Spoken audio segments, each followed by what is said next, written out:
Hey guys, today I'm going to talk to you about the pre-Robin tecs. That is Detective Comics before Batman had Robin as a sidekick. He was murderous and dark. He was a loner. You're looking at Detective Comics number 26 from April 1939. It features a text-only banner for the Batman, who would be making his earth-shattering first appearance in the next issue. It features a Fred Gardner cover, lots of police presence in these early texts. You're looking at the record sale with Heritage Auctions. Here's the back cover. It shares the same back cover as All American Comics number 1, also from April 1939. Adventure Comics number 37 from April 1939 had the same text banner inside. The same time Batman makes his comic debut, this small panel ad appears in Action Comics number 12, May of 1939.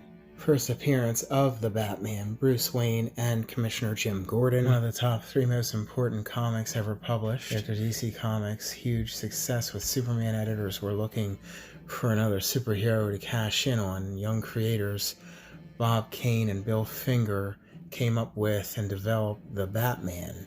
The team was inspired by Douglas Fairbanks' portrayal of Zorro, Lee Falk's comic strip The Phantom, and Leonardo da Vinci's The Flying Machine, which had large bat-like wings. But the biggest inspiration is obviously The Bat, a novel by Mary Roberts Reinhardt from 1926, and it was made into a silent picture that same year. Detective Comics number 27 is one of the most desirable and valuable comic books to own, an important part of American pop culture history. Heritage Auctions has sold copies for as much as $1.5 million, and on eBay, Comics Warehouse in Texas has a beautiful restored high-grade copy for just $3.5 million. Here's the back cover. It shares the same back as All American Comics number 2. Here's a copy that's been bit by a hungry baby shark. See the water stains? Here's Batman's first splash cover.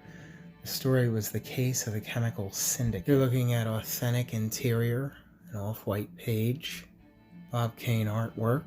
You're looking at black and white proof pages that previously belonged to Bob Kane that a consignor found as he lived next door to where Kane used to live in Queens, New York. He discovered them in a trunk in the trash in 1975, and many years later consigned them to Heritage Auctions. This is Batman's second appearance in Detective Comics number 28, June of 1939. Another Fred Gardner cover. This might be the most undervalued non-key in the Overstreet Guide. Perhaps the cover led collectors astray, not realizing its importance as the second ever appearance of Batman. It's the first of 4 non-Batman covers. And the highest paid for this book was $64,000 in 2016. Here's the back cover. It doesn't share the same back as All American number 3, but it does share the same back cover as Action Comics number 12. Here's the splash page. The story's title is Frenchie Blake's Jewel Gang. Just like Detective 27, it's the only pre-Robin tech out of the 11 that feature 3 pages of the Batman story. And on page 3, it's the very first time the Batman ever leaves a note with a bat symbol for Commissioner Gordon. Detective Comics number 29 from July 1939, first appearance of Dr. Death, and it is the second Batman cover ever. The looming castle, the night gloom, the dark cape, the evil scientist, the influence of pre-code horror cinema on Bob Kane's nocturnal creation is nowhere more evident than on this classic, painfully rare cover, one of the pre-Robin detective issues over which bat collectors drool. Heritage Auctions has sold copies for as much as 102,000. Here's the back cover. It shares the same back as All American Comics number 4. Here's a slightly altered and recolorized back cover. Here's the splash page. The story's title is The Batman Meets Dr. Death. Here's another panel showing Batman has the stiff wings that he started out with. Detective Comics number 30, August 1939. Another Fred Gardner non-Batman cover, the second of 4. The second appearance of Dr. Death, 4th overall appearance of the Batman. Metropolis Comics and Gallery in New York calls this a genuinely striking piece of Golden Age art. Heritage Auctions has sold copies for as much as 19,120. Here's the back cover. It shares the same back as All American Comics number 5. Here's the awesome splash page. The story's title is The Return of Dr. Death. Here are some of the pages inside. Detective Comics number 31, September 1939, a mega key, classic Bob Kane cover, first Bat plane called the Bat Gyro, first appearance of the Batarang, first appearance of the Monk, and Julie Madison, first Bruce Wayne love interest. In the storied run of DC's namesake title, only issue number 27 is more valuable. It comes in at number 10, tied on Overstreet's top 100 Golden Age comics list. Here's the gray cow cover variant. The blue is a bit more rare, actually. It's such a rare and expensive comic that collectors settle for Neil Adams' 1970 cover swipe on Batman number 222. The record sale for a copy was $175,000. Here's the back cover. It shares the same back as All American Comics number 6. Here's the splash cover. The story's title is Batman vs. the Vampire, Part 1. Detective Comics number 32, October 1939. First time a costumed hero uses a gun in comics. And no grading system tells you this, but it's the first time the Bat Gyro is called the Bat Plane, featuring the infamous panels in which the legendary anti-gun caped crusader brandishes a firearm for the first time. And the highest price realized for this comic is $71,700 with Heritage Auctions. Here's the back cover. It shares the same back as All American Comics number 7. Here's the amazing splash page. The story's title is Batman vs. the Vampire Part 2. Batman kills the 2 vampires while they lay asleep in their coffins, the Monk and Dala. And here's the page where the Bat Gyro is renamed the Bat Plane. Detective Comics number 33, November 1939. My personal favorite. Surprisingly, Tech 27 contains no origin for Batman. The story of how he came to be is told for the very first time, including the murder of his parents. It's embedded in American culture and became the archetype origin for countless characters that followed. Another classic Bob Kane cover, Batman's 4th cover, and a mega key. It's the first appearance of Thomas Wayne, Martha Wayne, and Joe Chill, and it is the first ever told origin of Batman, and he's wearing a gun holster on the cover.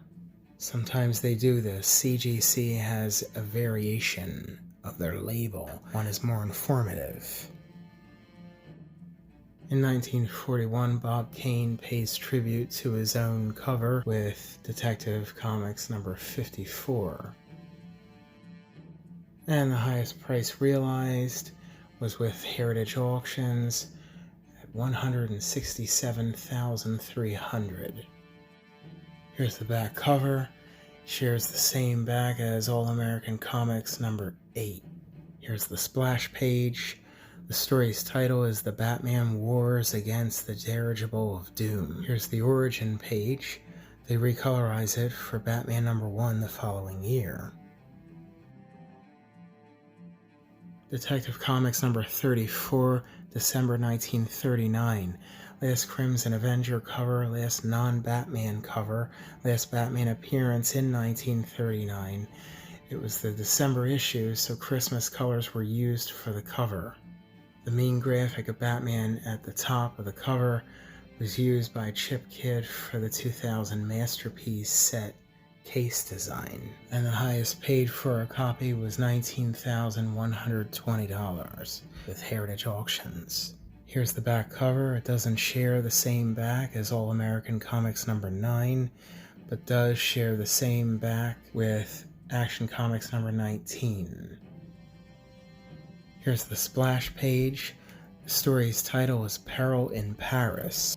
The image of Batman was recycled for Batman's origin page in Batman number 1. The panel of Batman on rooftop was recycled from the origin page from Detective 33. Detective Comics number 35, January 1940.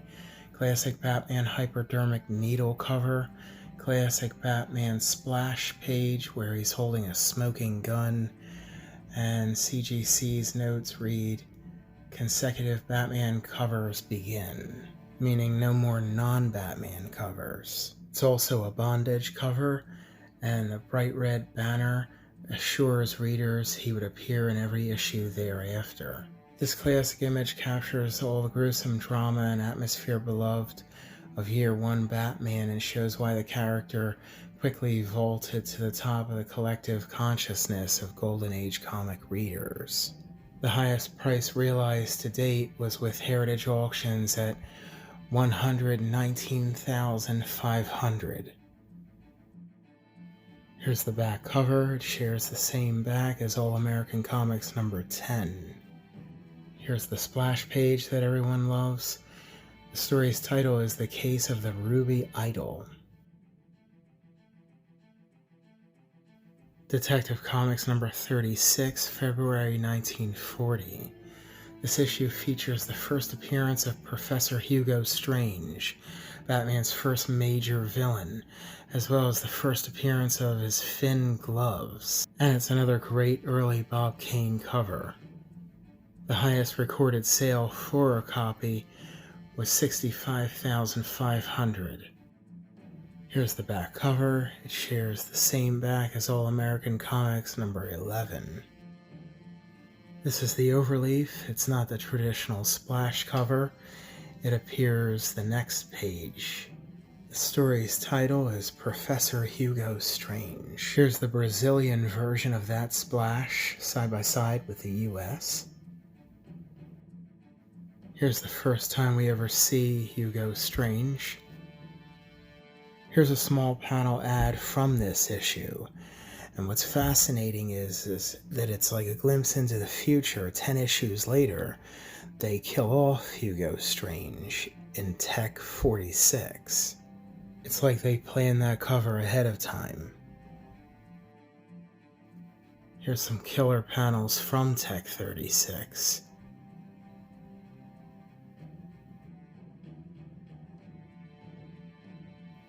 Detective Comics number 37, March 1940. This comic would be the last time the Batman would fight crime as a solo act in Detective Comics, as he would soon be accompanied by his trusty sidekick Robin in an effort to appeal to readers of younger demographic. While this is not the last pulpy, moody, dark detective cover, it does represent a shift in the tone and demeanor of the early dangerous lone wolf vigilante, and the highest recorded sale was $48,000. Here's the back cover. It doesn't share the same back as All American Comics number 12, but does share the same back as Action Comics number 22. Here's the splash page. The story's title is The Spies. Gotta love this splash. Actually, it's one of my favorites. And it shows us a blue convertible Batmobile before it's named the Batmobile. Hope you all enjoyed this study of the pre-Robin detectives.